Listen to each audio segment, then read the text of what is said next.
So we're what, 72 hours away up until global releases? Did I do my maths correctly? Either way, with that, Season 1 will be a thing for global.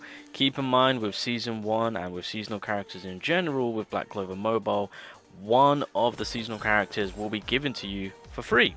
Obviously with the others, it does come down to you then having to summon. So the big old question does come down to on which character is the perfect character to potentially go for. I mean, more importantly, which character are you more interested in? So, of course, they do play their different roles, especially with what meta each character does play.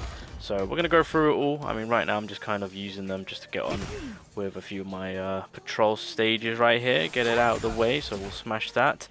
But all Season 1 characters are good. It's crazy to think with how stacked the game is at the very beginning, because there's a lot of characters being thrown at you, and a lot of banners being thrown at you on kind of enticing you to summon. I understand with how things are right now that the whole lineup is that Season 2 has got everyone's attention, but it's gonna be a difficult one to say no to Season 1 characters. Now, of course, I did do my video talking about Red Yami. I mean, he's still an option if you guys want to, if you do want to summon for him, right?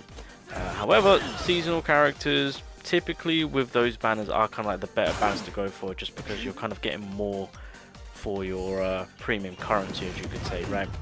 And at the end of the day, you do want to stack that account. I was going to say, oh god, Asta, survive. Wait, I can heal.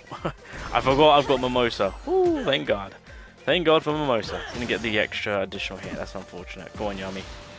Just give him a little slap. There we go. Okay, so when it comes to the seasonal characters, Season 1 in particular, what is the best one to go for? More importantly, what are these characters capable of? And of course, longevity. Honestly, out of all these characters, I truly do believe, like, when it comes to Mimosa, I feel like she's got the most out of it, like longevity wise, and that she's still good to this day, being PvE and PvP. Obviously, she's playing that healing support role, of course, with her first skill. Healing the ally with the lowest HP equal to 120% of their magic attack force, whilst doing damage to the enemy. Keep that in mind. It's only a single target, but you know, get a little bit of damage off. And then on top of that, has a 45% chance to grant one special point, so helping that ally out with getting their ultimate. And you never know, that could come in handy if they've got 6 out of 8 SP, you know. If you do work on it, then of course she allows to do more healing, which is pretty nice. I will say, if you do work on her skill page and actually level it up pretty nicely, her healing is actually pretty insane with the amount that she can actually heal, so bear that in mind. Second skill, AoE healing, very nice. I do have the Grey Emerald up, so we'll also apply that into things. So of course with the AoE healing, same as before, equal to 120% of their magic attack. However, if they have buffs, then she can extend that buff by 2 turns. If you don't have the Grey Emerald, it'll be 1 turn, but either way, you've got a buff duration extender, very nice. And finally, she does give damage resistance. Increased damage resistance buff, of course, on all of your allies. If you do have a Grey Emerald, then she will apply the additional, has a 20 to 25% chance of removing 1 debuff from all allies upon using skill 2. She's already doing a lot, so there, that Grey Emerald is literally picture perfect.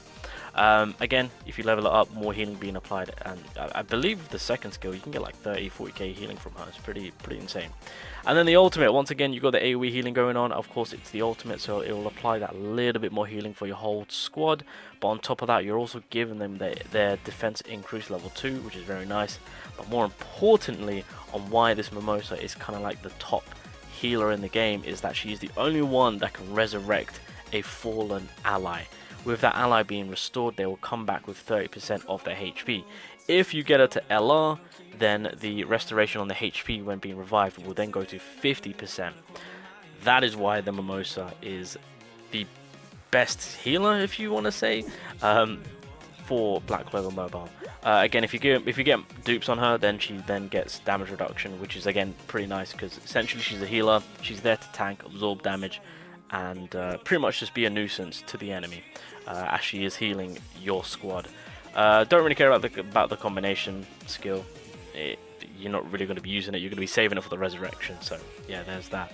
But overall, with this Mimosa, like I said, including, I mean, to be fair, even with or without her skill page, she is just one heck of a healer. I'll put it out there to say that this is a character that I feel like some will probably prioritize and actually get their hands on, just because of, you know, it's the first summonable healer in the game, and she is just completely broken and still meta and an amazing healer to this day. Like, even with where JP and KR is at, she's still like one of the top dogs, or if the top healer in the game. Moving along to Asta, being the red typing, he's an attacking unit. He's like on par with like where Yami's at. Like, if you build up this Asta correctly, this man can nuke. This man can nuke. I will say with this Asta, it's more for the PvE and the bosses side of things where he will truly shine. PvP, he wasn't really used as much. Unless you build him correctly, then I feel like for PvP, you can get usage out of him. The unfortunate thing and why I say PvP is not going to be a fun time for him is because the current meta for PvP will be blue typing. That's the unfortunate truth about it, and so he will be easy pickings. That's just gonna how it's gonna be. But with this Asta, obviously with his first skill, it is single target. If an active buff is present, there's a 50% chance that he'll deal an extra attack that inflicts equal to 70% of attack. So of course, if you've got any type of buff, whatever it is, just make sure you've got a buff on you, so that way you can get that additional damage off. That way you can actually do a ton of damage with that one hit. And then on top of that, grants 2% increased damage dealt, stacks up to 5 times, of course. So yeah, not too bad. I mean, that's kind of what you want for Asta. He's just a bit of a damage dealer. I mean, if you want to level it up, might be best to do so to maximize the damage output that he can push off. Second skill, yeah, second skill, actually we'll do the enhanced version. There we go. So slashes the enemy, again it's single target, attacks after granting a increased attack of level 2, so that's a 55% increase. On top of that, has an 80% chance to grant a 30% increase on mobility. So he actually speeds himself up. And then the ultimate, so again it's single target, grants an extra turn when attacking an enemy whose HP is 80% or above. So yeah, you really want to make good use of this and make sure that you're attacking you're attacking an enemy that has near enough full HP, so that way you can get off by doing the second skill. So yeah, doing the ultimate, and if they've got HP above 80%, you can pretty much for the most part OHKO if you build up the Asta correctly. So essentially your OHKO ult to second skill or first skill. And then of course attacks attacks a boss after granting a 30% increased damage dealt. Alright. Combination attack, yeah, it just bypasses barrier, but it is single target. And then of course when it comes to enhanced passive, grants 12% attack increase for 1 turn at the start of the wave, and then unique passive grants 4% attack increase at the start of each wave, stacks up to 3 times, irremovable. So this is what you're going to be getting when you LR this man, which is pretty nice. So he's all on the offensive side of things, but the key thing about this Asta, which I will say, PvE boss fights, because of course when global does drop, keep in mind the subjugation boss raid will be there for you, and this Asta will practically eat that boss alive, right? And that 30% increase in damage is going to be pretty nice, because of course the boss will have clearly above 80%, so you can make good use of this Asta just coming in and essentially cleaning house. But I'll talk more about that a little bit once we get Yami out of the way. When it comes to his Greymoor, applies a 12 to 24% increased crit damage to yourself. So if you want to apply some crit rate onto this man, you're more than welcome to. So with the blue Yami, first skill, single target, attacks after granting an increased attack of level 1 upon having 4 or more SP. So now this comes into play. So if you use your ultimate, then you can say goodbye to your attack increase. And then of course when it comes to the second skill, it is AoE. Blocks HP recovery on all enemies for 1 turn, grants a special point +2, removes 1 debuff, and then when a debuff is removed, attacks after granting a 15% increased damage. And let me just double check the Greymoor itself. Has a 20 to 40% chance to apply increased special points +1 to yourself upon attacking. So that's the Greymoor itself. So without it, without the skill page, it's just going to be the +1 SP and the block HP. With it, you get the 1 remove, and then of course the when a debuff is removed, attacks after granting a 15% increase. So that's the additional buff that skill 2 gets with Yami's Greymoor, and then he also gets the additional 20 to 40% chance to get increased special points +1 upon attacking. So That is a pretty stacked up second skill, I'll admit. And then his ultimate pretty much nullifies the enemy by removing 3 of their special points, so that way they can't do their ultimate, and giving them total silence. So total silence is basically blocking them from doing their skill 2. I believe absolute silence is the one that also affects their ultimate. So only skill 2 is being affected. Again, if you manage to max it out, then he's also going to be getting a +1 on the SP -3, which will make it a -4, which I didn't see initially at first. So yeah, that's pretty nice to see. Once again, removing barrier on the combination skill, and then of course when it comes to the LR passive, grants 15% increase on favored damage, so red typings are going to get absolutely mollywopped. And then if you do manage to start getting him into the dupe factor side of things, then he's getting his damage increased. Alright, so there we have it. Those are the 3 Season 1 characters in question. Now keep in mind, you can get one of these characters for free, and that's kind of where we're at right now.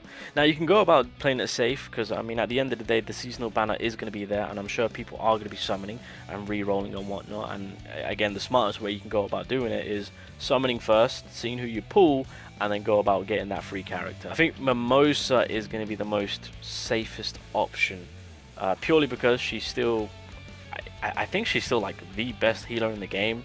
And so by getting her, technically speaking, if you want to hold back on the other healers, you can quietly do so.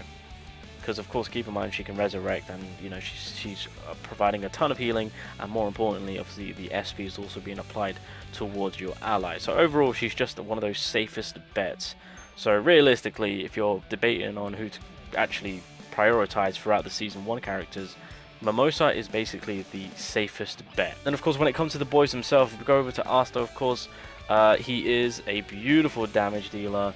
I would say more for PvE, keeping track of how the meta will shift, of course.